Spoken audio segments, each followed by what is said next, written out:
Por que que a pessoa acaba, entre aspas, se sabotando, porque não é uma sabotagem, a gente chama isso de ganho secundário, a pessoa está buscando um ganho secundário em vez do ganho primário. O ganho primário seria prosperar, enriquecer, mas a pessoa escolhe o ganho secundário. Caraca. Então, deixa eu te dar um exemplo de ganho secundário. A mulher sabe que a mensagem dela tem que ir para a internet, ela sente isso no coração dela. E a minha mensagem para a internet vai ser incrível, eu vou conseguir impactar as pessoas, conseguir fazer dinheiro. Ótimo, faz total sentido.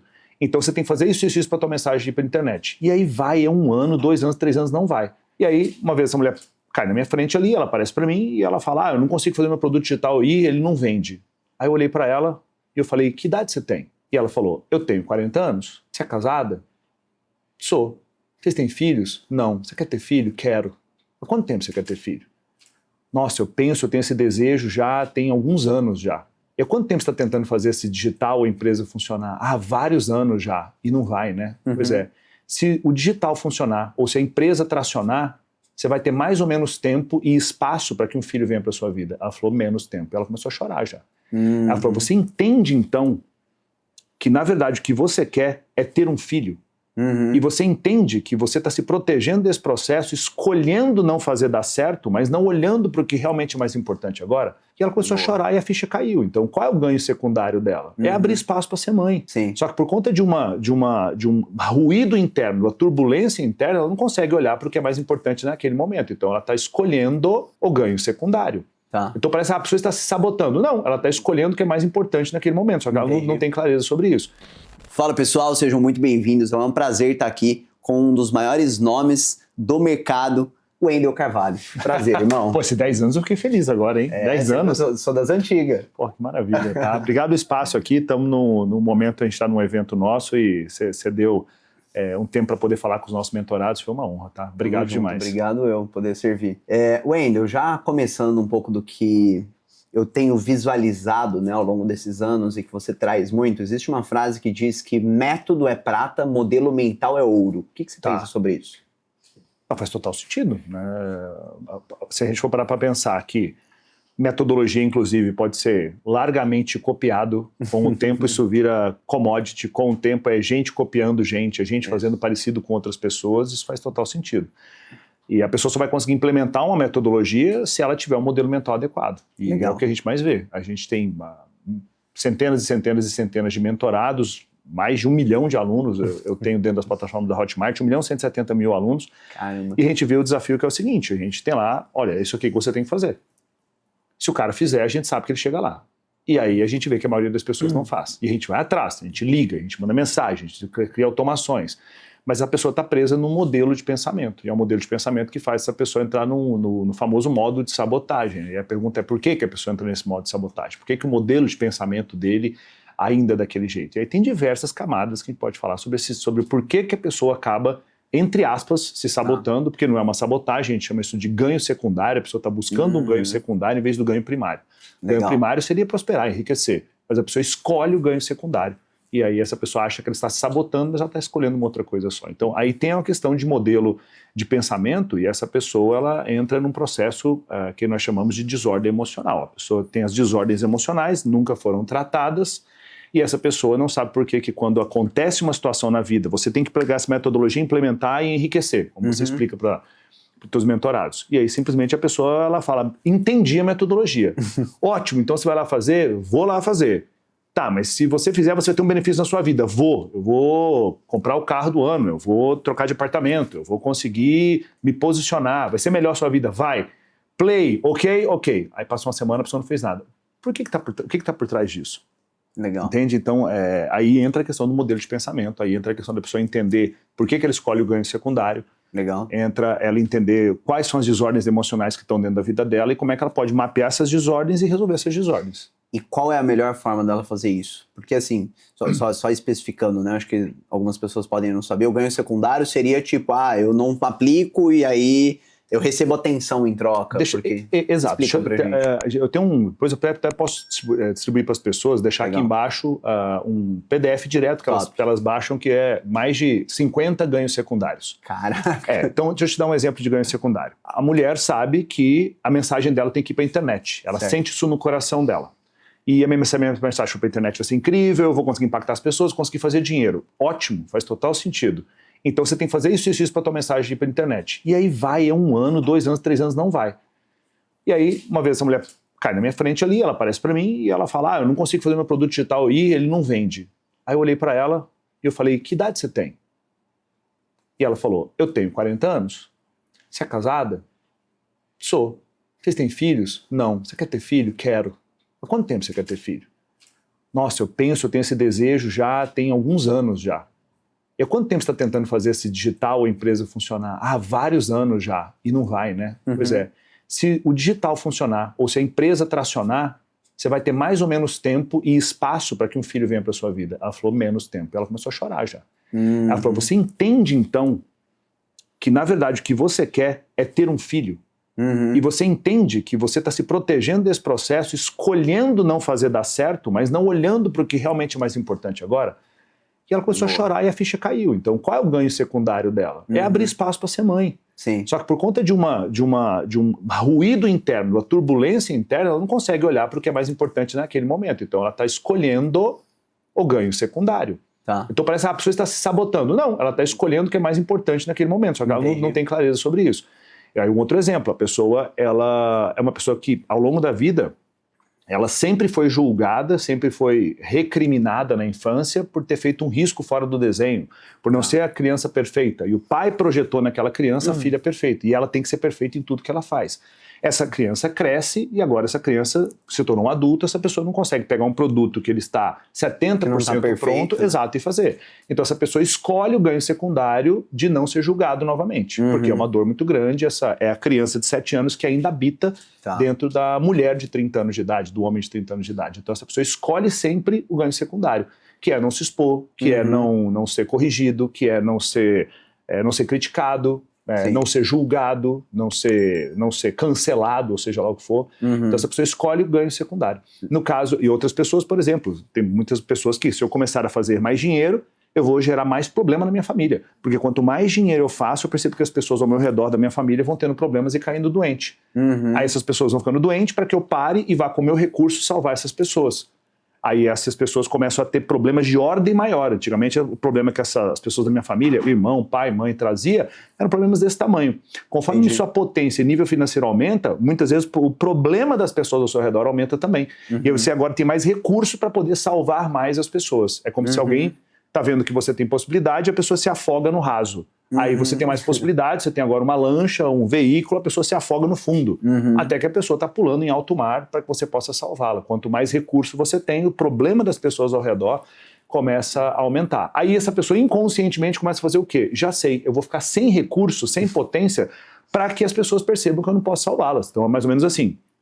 Eu estou te salvando no rasinho. Eu tenho um nível financeiro, eu faço 10 mil por mês e os problemas que as pessoas ao redor vão arranjando, eu vou resolvendo com os meus 10 mil reais por mês. Daqui a pouco eu percebo que se eu fizer 30, 40 mil por mês, os problemas vão aumentando. Então eu já sei, eu vou começar a fazer 7 mil por mês, porque aí todo mundo vai ficar evidente. Pô, essa pessoa não tem como me resolver a vida. Aquela coisa, mãe, pai, irmão, colega, você não tá vendo? Não tenho nem pra mim, como é que eu vou te ajudar?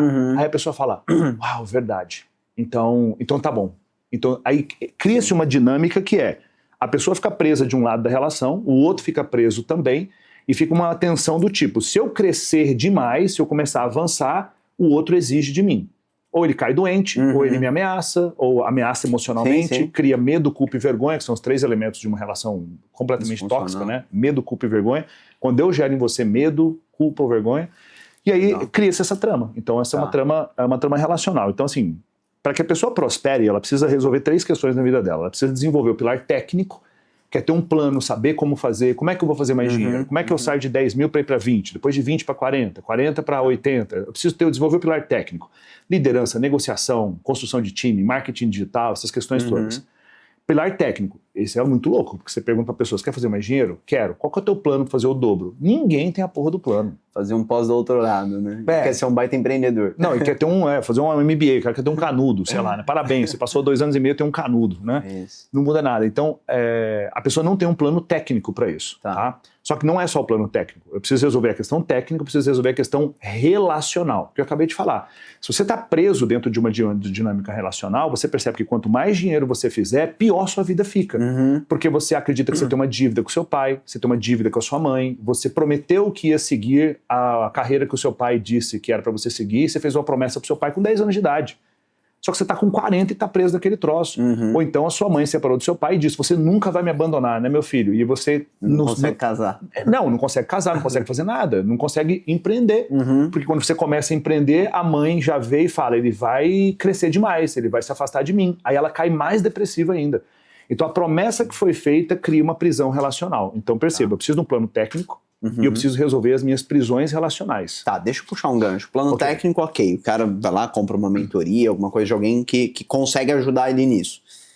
Agora, na parte relacional, vamos dizer que é uma trama muito complexa. Sim. Como resolver isso e, de alguma forma, quando a pessoa consegue resolver isso, ela liberta, vamos dar o exemplo dessa mãe, ela liberta essa mãe? Ou é sobre ela simplesmente seguir, independente do que a mãe está sentindo? Ela ir embora emocionalmente. Isso. Não estou dizendo que você, por exemplo, não estou dizendo, por exemplo, o meu pai e a minha mãe têm questões comigo. Sim. Eu vazei disso. Eu encontro meu pai e minha mãe Sim. periodicamente. É uma relação maravilhosa. Mas eu tô lá como filho e não como mentor do meu pai, mentor da minha mãe.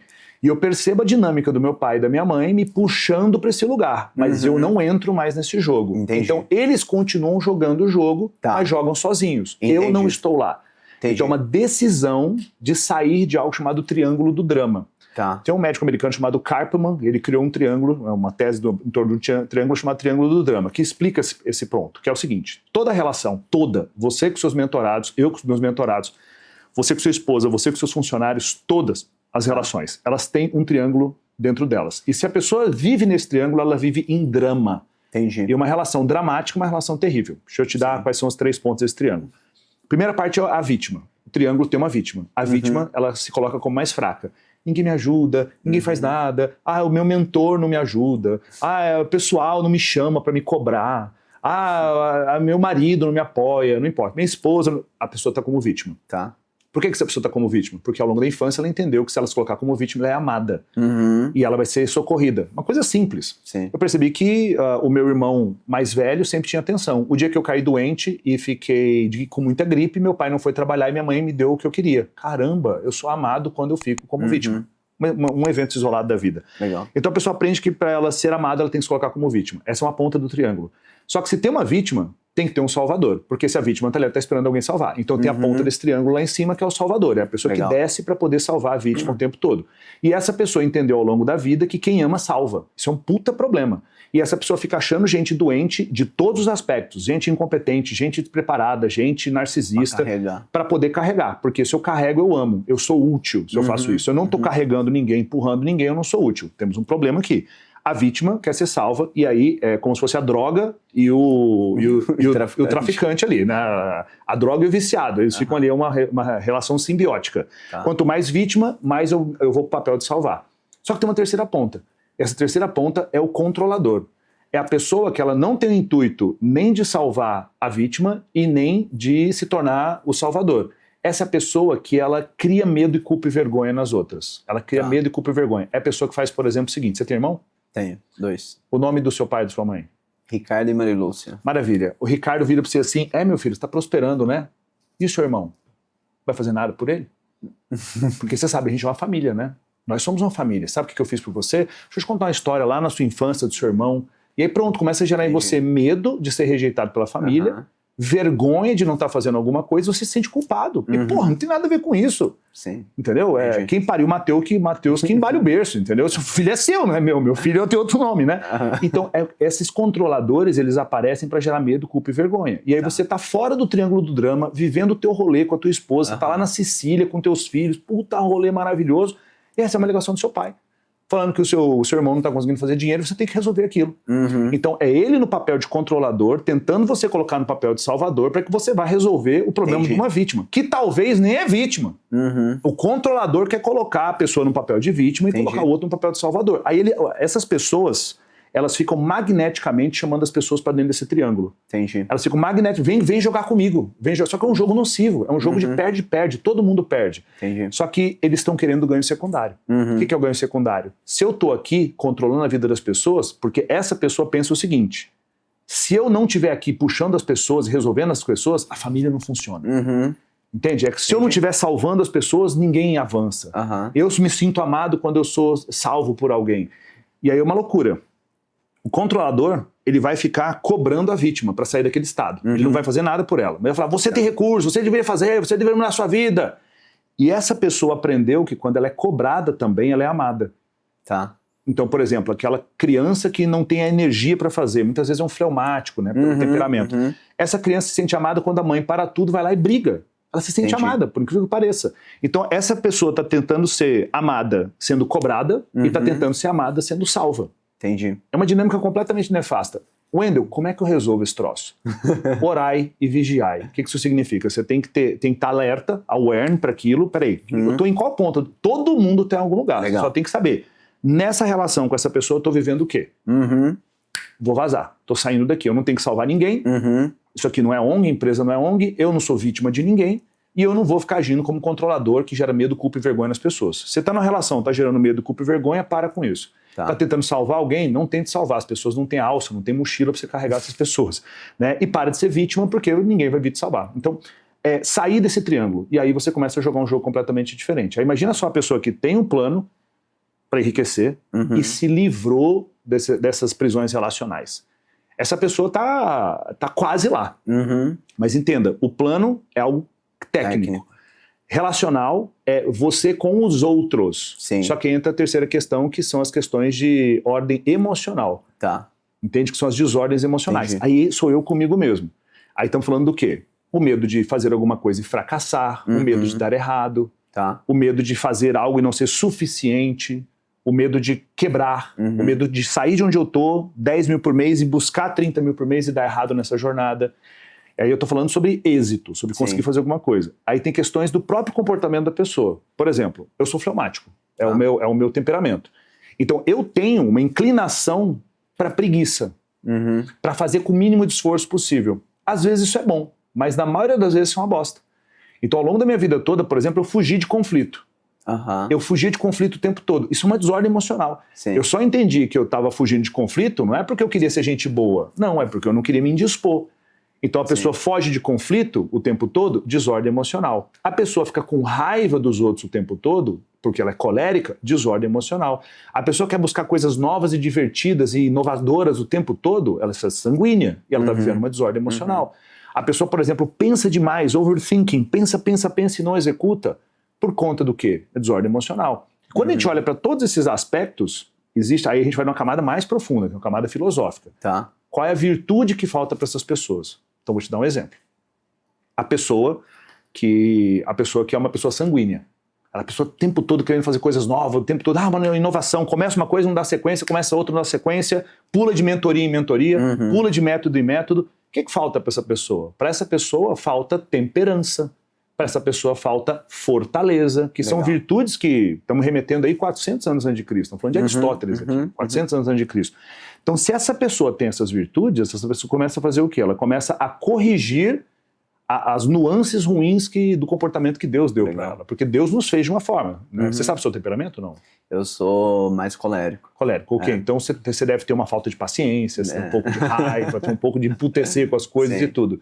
Então vai te faltar a virtude da caridade. Eu preciso ser caridoso com as pessoas, né? Que a virtude mais importante de um cristão é a caridade. E a caridade é um outro nome para amor, né? Essa paciência, e não ser passivo, né? Mas uma paciência do tipo, eu preciso ensinar essa pessoa, eu preciso entender que ela está num momento difícil da vida dela.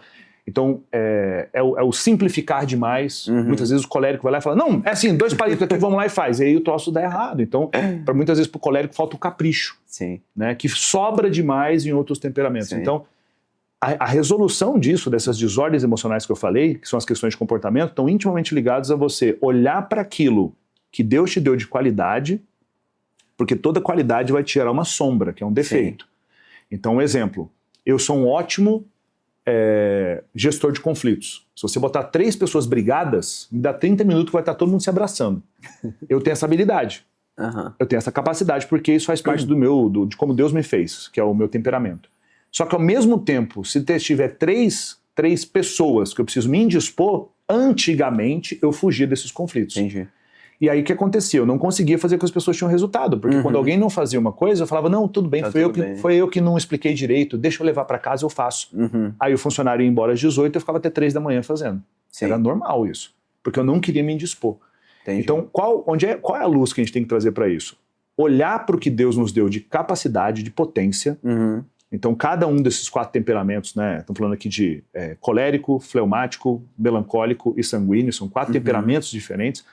A gente não vai ter tempo para poder aprofundar em tudo isso, mas olhar para cada um deles e Deus nos deu potência em cada um deles. Só que cada potência vira um defeito. Então, por exemplo, o colérico, ele é uma máquina de executar, mas ele não tem paciência. Por que ele é uma máquina de executar? Porque ele não tem paciência. Então ele tem que ser a pessoa que executa muito bem, realiza muito bem, é um trator para colocar a coisa para frente, mas ele tem que tomar cuidado para não passar por cima das pessoas, para não ferir as pessoas. Quando esse colérico chega nesse ponto, ele se transformou numa pessoa completamente virtuosa, porque ele usa a potência que Deus deu para ele. Isso é lindo, mas ele corrigiu o defeito dessa potência. A gente chama isso de sombra. Sim. Qual é a tua luz? Executar, isso é só luz. Só que toda luz gera uma sombra. Não tem como não ter sombra. Sim. Eu não quero ter nenhum defeito, isso é impossível. Eu não quero ter defeito nenhum, isso é só vaidade. Aí isso já é um defeito, né? Então, olhar para a potência que Deus nos deu e corrigir o defeito que é fruto dessa potência. Então, um exemplo prático disso. A gente está aqui no estúdio, tem várias luzes de vários lugares, mas tem sombra. Entende? Tem sombra.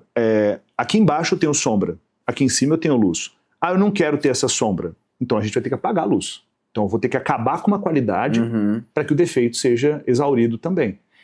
Só que aí quando eu apago a luz, eu não tenho mais o fim da sombra, eu tenho a escuridão, o que é muito pior, o que não é o que a gente quer. Então eu preciso ter a minha qualidade, só que eu preciso suavizar a minha sombra. Então você nunca vai ser o cara mais paciente do mundo. Não tem como, porque é como se fosse o seguinte... Você é um peixe. O máximo que você vai conseguir fazer é ir para a praia, conseguir andar ali na praia um pouquinho, comer alguma graminha e voltar para o mar. Você nunca vai subir em árvore. Sim. Não vai, é impossível. É ir contra a configuração de como Deus te fez. Só que isso não quer dizer que você não possa sair do mar um pouco. Sim. Ou aqueles peixes que vão ali fora e conseguem voltar. E isso é corrigir a nossa sombra. E tem pessoas que são macacos, que são maravilhosos para subir em árvore, coisa que você nunca vai conseguir. Isso é um mar de paciência, que vai explicar 19 vezes a mesma coisa. Você não vai, você vai falar a primeira, a segunda, fala, pô, a pessoa é burra, o que está acontecendo, né? Aí você fala, não, meu Deus, me ajuda, me faça caridoso, essa pessoa não é burra, eu só preciso... Né? Algumas vezes ela é burra, né? Mas você vai precisar ter mais paciência. Então, desenvolver a virtude que falta. Acho que isso vai vai colocar com que todos nós consigamos ser o melhor na potência que Deus nos deu e corrigir essa sombra. Legal. Porque qual que é o ponto, né? Para corrigir essa sombra, eu tenho que desenvolver a virtude. Virtudes que me corrigem. Então, no meu caso, eu tinha um ponto muito forte de fugir de conflito. Então, o que me faltava? Me faltava fortaleza, que era fortaleza manifesta no peito, né? A coragem, né? A irmã da fortaleza. A coragem de ir lá e falar, isso tá ruim, isso aqui não tem que ser desse jeito. Me faltava a virtude da justiça. Se eu te pago um salário, é justo que você entregue o que a empresa precisa. Então eu não cobrava algumas pessoas, isso não é justo. Sim. Então todas as virtudes que a pessoa precisaria desenvolver, que eu preciso desenvolver, eu não estava desenvolvendo. E aí eu tinha a potência que Deus me deu, característica positiva que Deus me deu, mas eu não desenvolvia esse vício que vem dessa potência. E como é que eu resolvo um vício? Desenvolvendo uma virtude. Eu só saio de um V, que é vício, desenvolvendo uma virtude, que é outro V. Eu tenho que sair de vício desenvolvendo virtude. Então, todos os vícios que existem, vícios emocionais, vícios químicos, vícios, comida, álcool, drogas, tudo isso está intimamente ligado à gula. Eu vou precisar, gula é um pecado, gula é um vício, é um vício da alma. Eu vou precisar desenvolver o quê? Eu vou precisar desenvolver temperança. Então, eu posso beber vinho? Posso. É prudente beber vinho? É. Agora, eu preciso tomar 3 garrafas de vinho? É óbvio que não. Eu preciso da temperança, né? Nem tanto ao mar, nem tanto à praia. Eu preciso temperar. Muito sal é ruim, nenhum sal é muito ruim. Então, quando eu consigo ter essa temperança, ou seja, eu tenho o vício da gula, eu preciso desenvolver a virtude da temperança para combater aquele vício que é o vício da gula. Quando a gente entra nessa configuração, a gente consegue ter clareza sobre o pilar técnico, pilar relacional e o pilar emocional. E aí a pessoa vai começar a se transformar num ser humano de nível elevado, né? Porque não é somente sobre fazer mais dinheiro e não se desenvolver. Aí a pessoa se torna aquela pessoa... Eu não sei se você já viu gente assim. Gente que é rica, mas é uma pessoa tosca. Total. É uma pessoa que ela não se desenvolveu, uma pessoa que não está lapidada. E quando eu olho, dá dó. Sim. E Sabe? a tendência é que ela perca os princípios e valores na caminhada, porque agora ele tem muita possibilidade para fazer coisas. Exato. Os sanguessugas chegam nele, mas ele não tem a base. Né? Não tem a base. Aí essa pessoa vai cair. Essa pessoa vai cair porque essa pessoa vai começar a trair o marido, vai começar a trair a esposa, porque agora essa pessoa tem a possibilidade de estar essa pessoa sente poder, porque a fama, porque o dinheiro, porque a autoridade, porque tudo isso foi configurando isso, a pessoa começa a se perder, o que é mais comum. Então, quando a pessoa se concentrou somente só em um pilar e não se desenvolveu em todos os outros, essa pessoa consegue o pior cenário. Ela consegue aquilo que ela queria, mas ela não se torna feliz com aquilo. Sim. Então, assim, lutar para conseguir alguma coisa que você quer e quando você chega lá você não se tornar feliz com aquilo é uma das piores coisas da vida. Sim. É como subir uma escada de bombeiro, sabe aquelas escadas de bombeiro? Que você sobe e quando você chega ela dá numa parede. Não foi numa janela. Sim. Porque a expectativa é que você vai subir aquela escada durante muito tempo e vai chegar numa janela que te leva para dentro do prédio. Mas é quando você sobe e percebe que depois de subir tanto, você se dá cara a cara com uma parede de concreto e você fala, caramba, e aí? Lutei tanto por isso e agora? Não estou me sentindo feliz, não estou me sentindo realizado. Né? Total. O cara tem um vazio muito maior do que quando ele acha que ele está insatisfeito porque ele não chegou. Agora ele chegou e continua, realmente. Wendel, e aí duas coisas que eu queria puxar com você. Uma, você e a Karina são grandes referências pensando no pilar conjugal. Tá. O que você diria, acho que tem até bastante associação com o que a gente estava falando agora, que são os principais pontos de atenção, principais pilares para que se construa uma relação conjugal realmente próspera? Para mim é o seguinte, trazer Deus para dentro do relacionamento. Tá. Não tem um outro caminho, sabe? Eu até brinco, né? Não tem como fugir do homem de Nazaré. O carpinteiro vai te achar onde é que você for, né? Então é trazer Deus para dentro do relacionamento, é trazer Cristo para dentro do relacionamento. É um relacionamento cristocêntrico, né? Onde Cristo está, a figura de Cristo está ali. E quando eu digo a figura de Cristo está ali, são as virtudes de Cristo que estão ali. Então, por exemplo, né? Existem 7 grandes virtudes, né? São 4 virtudes humanas e são Aristóteles já falava disso há muito tempo, e são 3 virtudes que são virtudes espirituais, né? Fé, esperança e caridade. Então, se eu trago para dentro do meu relacionamento fé, esperança e caridade, o relacionamento muda completamente. Entende? Por exemplo, caridade é amor, é amar. Quando eu digo amar, eu sirvo. Se eu não amo, eu não sirvo. Se eu amo, eu tenho paciência. Se eu amo, eu olho para as necessidades do outro e faço das necessidades do outro uma necessidade minha. Então, dentro do Protagon, que é um evento nosso, a gente bate muito nisso, né? Os casais, quando a gente vai começar a falar de relacionamento amoroso no Protagon, a gente faz um processo que é clarificar um pilar do relacionamento, que é a seguinte frase: as suas necessidades são minhas necessidades. Legal. Então imagina você diariamente virar para o teu marido, para tua esposa e dizer isso para ele, pensar isso, sentir isso. Meu amor, quais são suas necessidades? Porque se são suas necessidades, vão ser minhas necessidades também a partir de agora. Não somos uma só carne? Se é uma só carne, quando alguma coisa vai espetar, aquela carne vai doer. E não vai doer só nenhum, vai doer os dois. Somos uma só carne, está completamente entremeado ali. Então, esse é um princípio que é muito importante. Se está doendo na tua esposa, tem que doer em você. Se aquilo incomoda a sua esposa, tem que te incomodar. Wendel, mas não incomoda, mas aquilo fere a sua esposa, fere. Então você tem que parar de fazer. Aquilo fere seu marido, fere, você vai ter que parar de fazer. Mas aí eu tenho medo de eu parar de fazer, outra pessoa não parar de fazer. Então você casou com uma pessoa que ela não é virtuosa, você casou com uma pessoa que é uma sanguessuga completa. E aí a essência do ser humano é uma essência muito boa. Só que esse ser humano ele precisa receber. E recebendo, esse ser humano vai ter uma tendência muito grande de retribuir, de dar. E o que eu percebo em muitos relacionamentos é que acontece uma coisa terrível, que é, eu não estou recebendo, então eu não vou dar. Como se fosse um jogo, né? É um jogo, e nenhuma revolução começa com 2 pessoas. Uma revolução começa com uma pessoa. Total. Toda revolução foi alguém que falou, eu tomo uma decisão a partir de agora. Então que a pessoa que está vendo esse vídeo, esse podcast, essa pessoa possa tomar uma decisão por ela mesma. Mas o meu marido, mas a minha esposa, mas não sei o quê, mas o passado, mais a traição, mas ele não me ajuda, ela não me ajuda, não importa, toma uma decisão você. E vai lá e tenha fé, esperança e caridade dentro desse relacionamento, que isso tudo você vai levar isso para um próximo patamar. Muito bom. Um outro ponto são as virtudes que a gente começou a falar. Então, por exemplo, uma virtude importante para o cristão é a virtude da justiça. Então, o que é a virtude da justiça? Eu preciso dar àquele o que é dele. Sim. Então, se você se casou, você tem que ter tempo para sua esposa, isso é justiça. Se você se casou e você é uma esposa, você tem que fazer com que o lar seja um lar agradável, você tem que fazer da casa um lar. Somente uma mulher pode fazer da casa um lar. Se você não é capaz de fazer isso, mulher, você tá sendo completamente injusta. E vai sair de um relacionamento e vai replicar no próximo. Total, e aí vai achar que vai encontrar um outro lugar que vai ser diferente e não vai. Igual a pessoa fala, eu tô pensando em mudar de cidade, será que as coisas vão melhorar pra mim? Eu falei, você vai junto? Porque se você for junto, as coisas não vão mudar, temos um problema aí, né? Se você não for, talvez as coisas não mudem. Então a mesma coisa o homem, o processo de justiça. Eu estou entrando nesse relacionamento, eu tenho um papel de prover e proteger. Se eu não prover, se eu não estou provendo e não estou protegendo, isso não é justo com a minha esposa, não é justo com a família. Então quando a gente olha de um bom relacionamento ou de uma boa vida, é uma vida virtuosa, acabou, ponto final. Eu defendo muito a ideia de construir uma vida épica, né? Uma vida onde você prospera em todas as áreas da vida. Mas isso é uma camada mais rasa para as pessoas entenderem. O que é a camada mais profunda, que é o alicerce? É virtude, o cara tem que desenvolver virtudes. E esse assunto parece novo, parece desenvolvimento pessoal, parece motivacional, mas não, estou falando de 2.400 anos a ideia.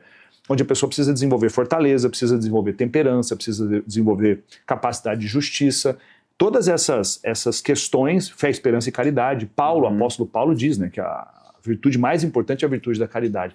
E é mesmo, quando você ama alguém, você se sacrifica por ela. Quando você ama alguém, você tem paciência. Quando você ama alguém, você faz o inimaginável. Quando você ama alguém, você se sacrifica, você se mortifica por aquelas pessoas. Como Cristo morreu por nós na cruz, que é um processo de maior sacrifício do que esse, né? E não morreu de qualquer jeito, né? Foi das maiores torturas que o mundo já viu, uma dor imensa. Então, o casamento, o relacionamento, ele precisa ter como centro Cristo. Deus. Legal. E ele precisa ter como centro não a ideia de eu vou ser feliz, é a ideia de eu vou me sacrificar pelo outro. E aí a gente entra num viés que é completamente diferente do que as pessoas buscam. Eu quero ir para um casamento porque eu quero ser o quê? Eu quero ser feliz. Eu quero achar minha cara metade. Para quê? Outra metade. Para que a pessoa me faça feliz. Não, o relacionamento precisa ser um processo onde eu estou indo para me sacrificar. Aí você fala, mas não faz nenhum sentido, isso não dá ROI, isso não dá retorno de investimento. Mas não é sobre... O retorno de investimento não é sobre o que você vê agora, não é o prazer, não é o gozar, não é a vida leve, não é sobre isso. Eu estou buscando uma vida leve, eu estou buscando ter prazer, eu estou buscando que alguém me sirva o tempo todo. Você não vai conseguir isso, isso não é a tônica do relacionamento, fique sozinho. Entre no relacionamento se você quiser se desenvolver na máxima potência que você puder. Porque você vai ter que entrar para um relacionamento e você vai ter que mortificar coisas em você. Mortificar vontades, mortificar desejos. Mortificar significa fazer que morra algumas coisas dentro de você. Pelo outro. E aí você tem um outro fazendo o mesmo por você. Isso é muito lindo, é muito profundo. Só que as pessoas não estão prontas para essa conversa, porque as pessoas querem o quê? Eu quero ter prazer, eu quero sexo, eu quero prazer, eu quero fugir de conflito, eu quero rodar Instagram e TikTok, eu quero pedir uma comida no iFood porque chega na minha casa em 20 minutos, eu quero prazer, eu quero coisas rápidas, eu não quero nenhum tipo de coisa que vai fazer com que eu tenha um desconforto. Por isso, pessoas são cada vez mais pai de pet, por isso, cada vez mais pessoas não querem ter filho. Mas se eu tiver filho, vai fugir da minha liberdade, vai dar trabalho, ou então eu vou perder o meu padrão de vida. É sempre sobre o próprio prazer. Eu vou perder padrão de vida, eu não vou conseguir viajar, eu não vou conseguir crescer carreira, eu não vou conseguir, aí vai ficar ruim pra mim, tá aí o outro. Sim. Esse é um problema. E é muito doido porque a grande verdade é que essa pessoa que só olha pra si, ela pode estar ouvindo e falar assim, realmente, eu quero mais prazer, mas a grande verdade é que o nível de felicidade dela vai ser muito inferior à pessoa que se coloca pressão, que busca novos desafios, que busca esse crescimento e multiplicação de talentos, né? Total. O que eu te vejo muito falando, Wendel, que eu acho que é legal de contextualizar, agora pensando acho que em todos os âmbitos, né? Eu já te vi falando assim, porque no curto prazo, em 1 ano, né? No médio prazo, em 5 anos... E tem gente que olha e fala assim, pra mim, longuíssimo prazo é 6 meses, né? Só que olhando até, falando da minha jornada, da sua, cara, você tá há 18 anos, né, por aí, na área de... É isso. Desenvolvimento humano, Exato, 18 anos. Então, eu queria entender de você sobre essa visão de curto prazo, longo prazo, e em paralelo a isso, a busca contínua por um novo ponto B. As pessoas, elas acham que a vida onde ela está buscando um novo objetivo e aí ela chega e ela vai buscar o próximo, é uma vida que, a pessoa está insatisfeita. Só que na minha concepção é o propósito da vida, é multiplicar, é avançar, obviamente, considerando todas as áreas, mas o que você consegue trazer sobre isso? Sobre o longo prazo, médio, longo prazo, e sobre sempre você estar buscando, sim, melhorar E a consequência, né, da busca por um novo objetivo é justamente a construção de mais virtudes. É justamente se tornar uma pessoa melhor. E aí né? tem até me ajuda com todas as nuances da pergunta, eu vou responder, talvez eu me perca em alguma coisa, né? Mas eu acho muito engraçado quando a pessoa fala, mas eu não estou satisfeito. É muito curioso isso. Aí eu pergunto para a pessoa, tá, e quando é que você esteve satisfeito? Quando foi que você parou, por exemplo, na sua vida e você ficou 3 anos satisfeito com uma situação? Me aponta. Ninguém me diz. Porque isso não existe. Sim. Eu quero estar satisfeito. Isso não existe. É uma busca maluca por estar feliz aqui.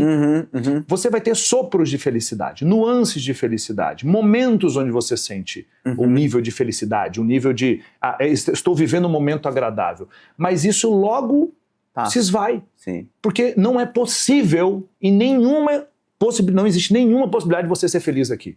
A única possibilidade que existe da felicidade é na vida eterna. Não existe. Isso aqui é a preparação para a vida eterna. A felicidade completa só acontece em Cristo. Sim. E essa é uma preparação. Então, esse é o nosso processo de passagem, de purificação, para que a gente se torne a pessoa capaz de buscar o céu, de buscar a santidade, como somos convidados dentro das palavras de Cristo. Mas a pessoa fica nessa ilusão, ela quer ser feliz aqui. Então, eu vou ser feliz quando eu tiver mais seguidores.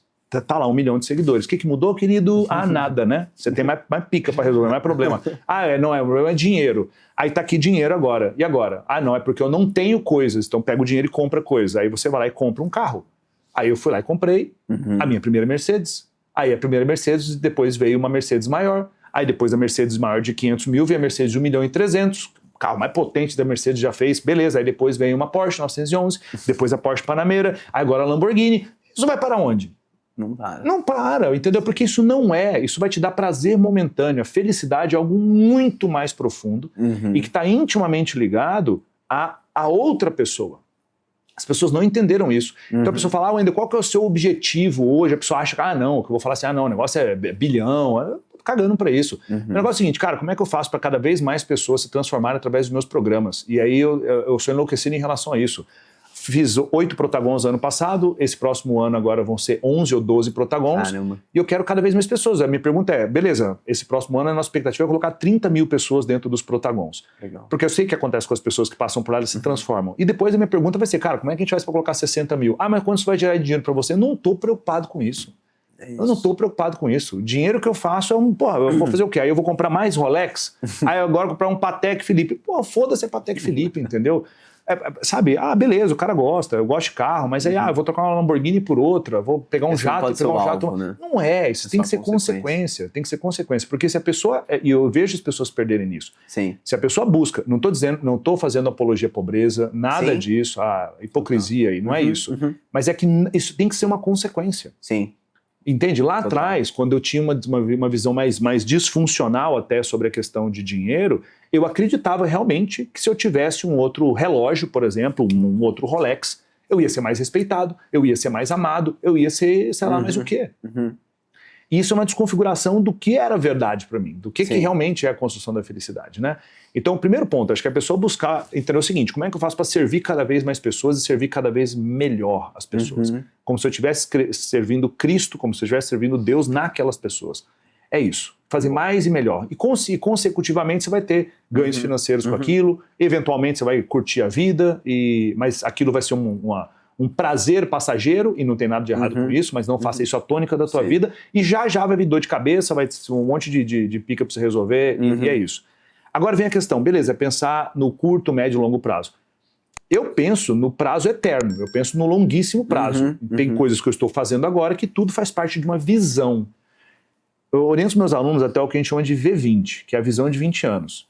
Então eles visualizam o que é a vida que eles querem viver daqui a 20 anos. E quando você tem uma clareza imensa de 5 áreas da vida, né?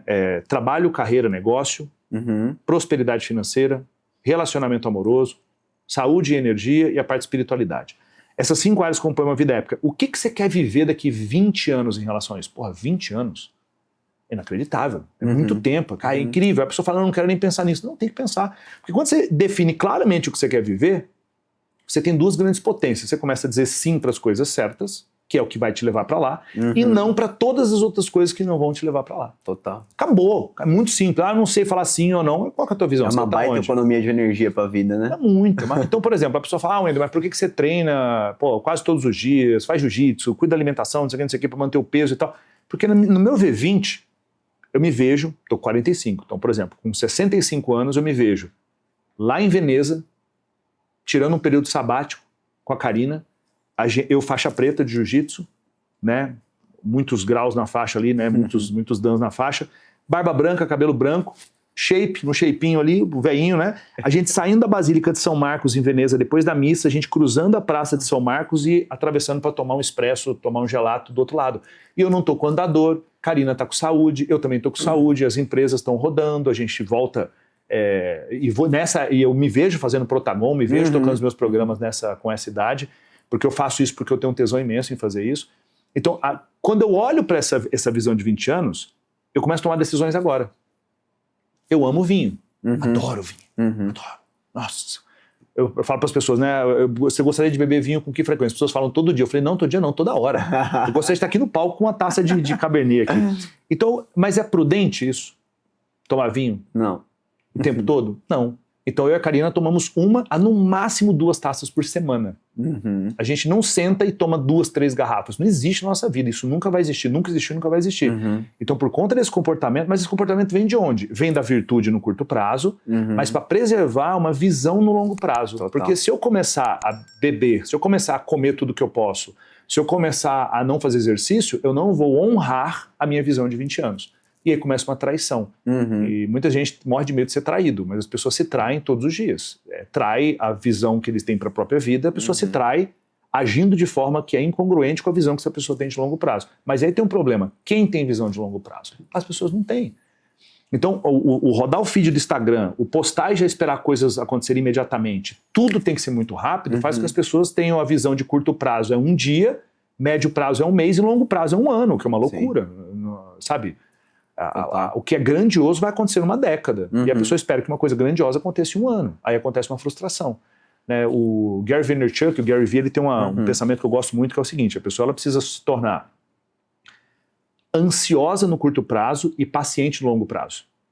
Então o que isso significa? Né? O ansioso do executar, do lado positivo, né? do anseio, né? Da ânsia, né? O ansioso dessa ânsia de fazer. Então as pessoas não, elas têm uma paciência no curto prazo, ou seja, na semana elas são pacientes, elas são procrastinadoras. Só que elas ficam ansiosas com o resultado que deveria vir. Sim. Então, no longo prazo. E deveria ser o oposto. Deveria ser o seguinte: eu vou ser ansioso no curto prazo, o que eu tenho que fazer hora a hora ao longo da minha semana? Eu vou ser ansioso, vou ter a ânsia de fazer. 7 horas da manhã às 8, 8 às 9, esse foco. Ansioso aqui, no curto prazo. E o resultado de longo prazo? Eu tenho paciência com isso. Mas as pessoas, elas invertem, a vida é completamente fodida. Eu tenho uma paciência no curto prazo, mas uma ansiedade com o resultado que é a longo prazo que não vem. Então, se as pessoas invertem isso, tudo muda. Absolutamente tudo muda. Então, a minha visão é sempre eu não digo nem de longuíssimo prazo, porque eu nem fico pensando curto, médio e longo prazo. Tudo que eu faço é para honrar a minha visão de 20 anos. Tudo que eu faço é absolutamente para honrar essa visão. Então, o que eu vejo para o nosso trabalho de forma filantrópica, o que eu vejo para negócios, o que eu vejo para sociedades que eu quero ter, eu tenho isso tudo nossa visão de 20 anos, na minha visão de 20 anos, que é alinhada com a visão de 20 anos da Karina, e eu jogo esse jogo. E para que você consiga gerar esse tipo de legado para a pessoa que nos ouve, que é pai, por exemplo, e dentro de tudo que tem acontecido, justamente do que a gente estava falando, né? Pô, se eu olho ali o YouTube Kids, por exemplo, Kids nada, é uma loucura aquilo ali. Então, o que você diria que são os principais rotineiros, as principais atitudes que a gente tem que se atentar para construir filhos fortes? Até no âmbito, às vezes, da pessoa tá prosperando muito e aí ela gera uma descompensação, né, tirando os desafios do filho. O que você acha que são os pontos chaves ali para uma paternidade eu acredito que é o seguinte, né, eu tenho filho e eu já sou avô, não sei se você sabe. Eu sei. Né, então, a minha netinha Lívia tá indo para 1 ano, né? Então, o que é o ponto importante? Eu acredito que você precisa ter proximidade com o teu filho, e essa proximidade, ela é principalmente para que você possa passar os valores da família. O que a família realmente tem de valores? Então, por exemplo, eu percebo o quanto, em alguns aspectos, o meu pai e minha mãe não passaram tanto alguns valores que eu acho que porque eles foram meio mão frouxa, assim. Tá. Do tipo, não quer ir pra catequese, não vai. Não quer ir pra missa, não vai. Não quer fazer tal coisa, não vai. E deveriam ter sido mais rígidos com isso, né? E aí eu passei essa frouxidão em muitos momentos pro Gabriel. Então, se eu voltasse um tempo hoje, seria estar mais próximo em relação ao catolicismo, em relação a uma vida de oração, em relação a uma vida de atividade física. Não o faz do jeito que laissez-faire, deixa aí e faz do jeito que você quiser. Um pouco mais de postura para defender os valores da família. Acho que esse é um ponto importante. Tem que estar próximo. E junto com isso, só que vem aquela questão. Se você não desenvolver musculatura emocional no teu filho, ele vai ser moído pelo sistema. Certo. Então você precisa desenvolver essa musculatura emocional. Como é que eu desenvolvo musculatura emocional? Criando ambientes de dificuldade. E ambientes de dificuldade, eles podem ser reais ou eles podem ter algum nível de simulação. Mas tem que ter desafio. Eu não estou falando, eu já vi o Flávio falando sobre isso, né? Não é porque o cara tem um Rolls Royce e vai botar o filho para poder andar de ônibus. Não é sobre isso. Poderia ser? Poderia, mas não é sobre isso. Mas se o menino anda de Rolls Royce o dia inteiro, por exemplo, não é o caso da maior parte da audiência nossa, porque isso estou falando de 0,001% da população. Mas quais são outros aspectos que eu posso criar ambiente de desafio para ele? Bota o guri no jiu-jitsu, o guri apanhar todo dia. Sim. Entende? Ele bota ela numa aula de dança, sua filha numa aula de dança, ou seja lá o que for, para ter um professor exigente. E ela ir para casa pensando, cara, eu preciso ser melhor, eu preciso ser melhor, eu preciso ser melhor. Porque senão, essa criança, qual que é o desafio que essa criança vai ter? Porque é aquela coisa, né? Os pais passaram por muitos desafios, esses desafios moldaram emocionalmente, eles se tornam pessoas muito fortes. Aí esse ambiente agora é um ambiente tão repleto de benefícios que os filhos se tornam fracos. A família vai para um lugar de empobrecer novamente e aí vira o ciclo, né, de oscilação que acontece ao longo de toda a história da humanidade. Então, como fazer com que os filhos passem por processo de dificuldade? Então, eu tenho uma frase que eu costumo dizer que é: dificulte a vida dos teus filhos.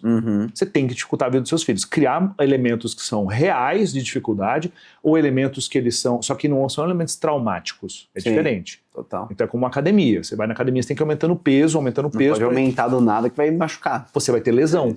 Então o estresse, ele é salutar. Sim. Quando ele não gera lesão. O estresse, quando não gera um burnout, ele é muito bom.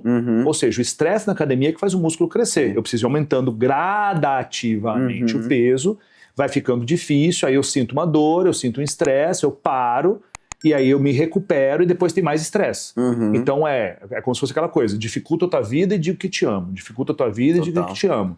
Sabe, você vai ralar pra caramba pra passar por uma prova, vai lavar louça, vai fazer a parada toda aqui em casa, mas a gente vai viajar depois pra Disney. Você vai ter minha atenção real. Exato. Então assim, é o estresse e o repouso. Muito então bom. é o dificultar a vida e o dizer, estar perto e dizer eu te amo. Então, se passar os valores, ter essa proximidade com o filho e dificultar a vida do filho, isso é importante. E onde é que os pais se perdem? Porque eles querem ser amigos dos filhos.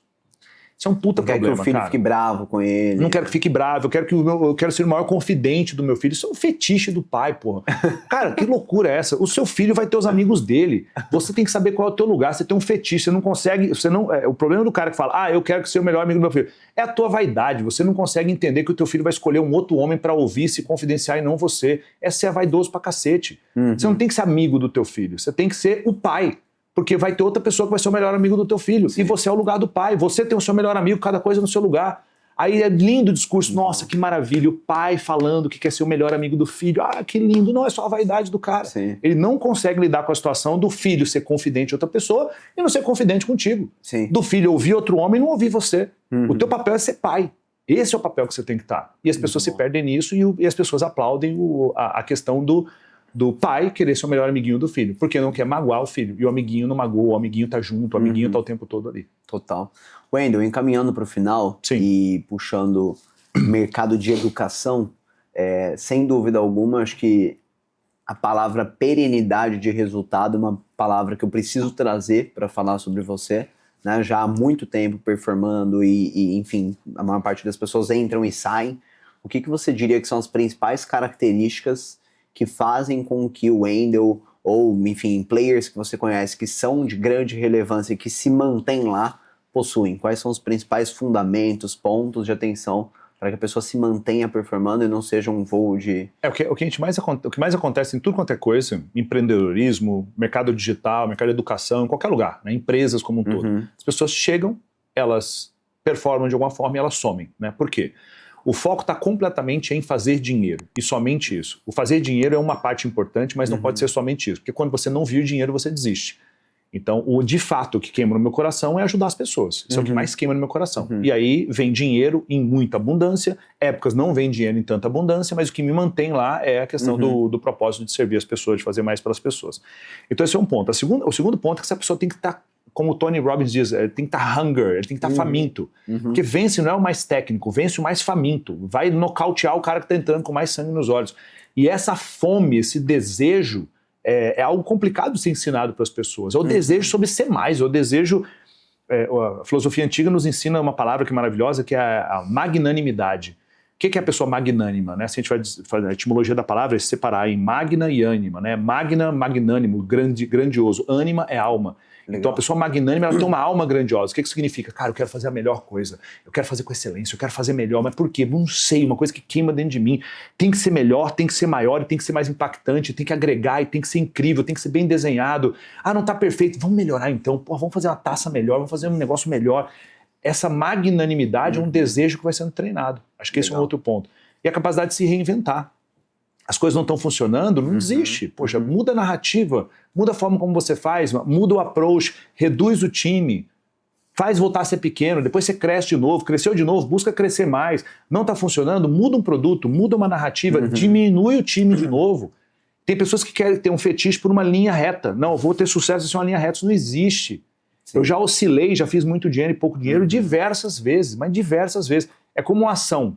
Se você olha aquela ação naquela semana, uma ação do Google, da Meta, a ação está vermelha. Sim. Só que se você pega ao longo de uma década, ela fez assim. É isso, total. Então, e aí o meu foco, de volta, na questão do foco do longuíssimo prazo. Então, acho que essas questões vão fazer com que essa pessoa se concentre em ter uma jornada de voo de longo prazo, em vez de ser uma pessoa que aparece como um voo da galinha, joga uma galinha para cima, né? Parece que ela está voando, mas ela só dá um pico de performance e depois ela cai, ela não é capaz de voar. Então eu acho que esses processos podem ajudar as pessoas. Muito bom. E acho que olhando de fora, né, um ponto que eu traria também é humildade, né? Muitas pessoas acabam se tornando soberbas e quantas vezes eu já te vi, até aquela vez que você foi no Vence, querendo entender, né, como fazer e tal. Então, sem dúvida alguma, essa é uma baita virtude. Né, que faz você... porque se a pessoa não tiver essa humildade, ela não consegue dizer que ela está com um problema. Se a pessoa não tiver essa humildade, ela não consegue dizer que ela precisa de ajuda. Ela não consegue... E eu estou o tempo todo andando como um mendigo por aí, sabe? Eu estou com meu caderninho, eu estou com um problema lá, tal coisa, você sabe como resolver? E eu já te perguntei. Te perguntei, a palestra que você veio dar no Olimpo aqui foi sobre isso. Falei, cara, como é que você está vendendo ticket no inbox assim, pelo amor de Deus? Aí a pessoa, não, você poderia dar uma palestra no meu evento, porque os meus alunos estão precisando de ajuda. Não, eu estou precisando de ajuda, eu preciso que você me ajude, entendeu? Então assim, eu não tenho nenhum problema com isso. Minha vaidade com isso muito bom. Não é um problema. E aí, qual que é o ponto? Né? O inimigo da humildade é a vaidade. E eu só consigo, e olha que loucura, como é que eu faço para me tornar uma pessoa humilde? Porque a humildade é a cura da vaidade. Certo. Eu só me torno uma pessoa humilde se eu passar por um processo de humilhação. Sim. Eu preciso passar por um processo de humilhação. Se eu não buscar pequenas humilhações, eu não me torno mais humilde. Mas quem que acorda de manhã e fala, porra, hoje eu queria passar por uma humilhação, eu queria ser humilhado, eu queria ser rechaçado, alguém podia cuspir na minha cara. Ninguém acorda com essa vontade. Mas é justamente isso que vai fazer com que a pessoa tenha um coração contrito, um coração humilde. Sim, e hoje em dia eu vejo muitas pessoas relatando eu tenho um problema. Mas na verdade não é um problema, é um pecado mesmo, né? É um problema. Não, isso não é problema, não, é pior, né? Muito bom. Irmão, para fechar, qual que é a sua visão futura para o mercado de educação, pegando o momento que a gente está, IA e tudo mais? O que você acha que são os principais pontos de atenção, de diferencial para se manter performando nesses próximos meses, próximos anos? É muito incerto, tudo muito incerto, porque eu até conversei com o JP da Hotmart, eles têm lá um núcleo de inteligência artificial muito grande, eles têm muito interesse com isso, eles falam, Wendel, a gente consegue prever um pouco o que vai acontecer pelos próximos 2 anos. Dali para frente a gente não tem como prever. Porque o processo é exponencial, né? Mas tem algumas coisas que nunca vão mudar. Então, o que nunca vai mudar, por exemplo? Um exemplo, você vai lá e pergunta para o ChatGPT um plano de como se tornar bilionário. Ele te dá um plano. A pessoa implementa? Não. E se ela ouve isso da boca do Flávio Augusto? E se ela está num ambiente que tem pessoas fazendo buscando a mesma coisa? Exato. Então, existe a questão sempre das pessoas, elas terem o fator aspiracional e inspiracional. Total. Eu não quero ser aonde o ChatGPT fala que eu tenho que ser. Eu quero ser como aquele cara é. Eu quero chegar onde aquela pessoa chegou. Então sempre vai existir uma figura humana. Sempre vai existir. E as pessoas sempre vão querer aprender com outras figuras humanas. Muito bom. A figura do professor, do mentor, isso nunca vai deixar de existir. O que vai, talvez, ter elementos que se juntam a isso. Você tem a sua inteligência artificial que você fez download da sua cabeça ali, você fez um download, a pessoa tem um avatar seu que conversa com ela o dia inteiro, a pessoa entra no seu curso e é um avatar seu. Oi, Rosângela, tudo bem? Eu vi que você já sabe sobre isso. Então vamos direto para tal ponto dentro do curso, né? Vamos direto para tal coisa. E a pessoa conversa contigo e te interrompe, só que é um avatar seu, e você conversa com ela. Sim. E você vai dar aula para ela sabendo que a filha dela chama Maria. A Mariazinha vai saber dar aula explicando para ela que se ela aplicar aquilo, ela vai conseguir para Fernando de Noronha, que é o sonho dela. Porque a inteligência artificial lê o que ela posta no Instagram.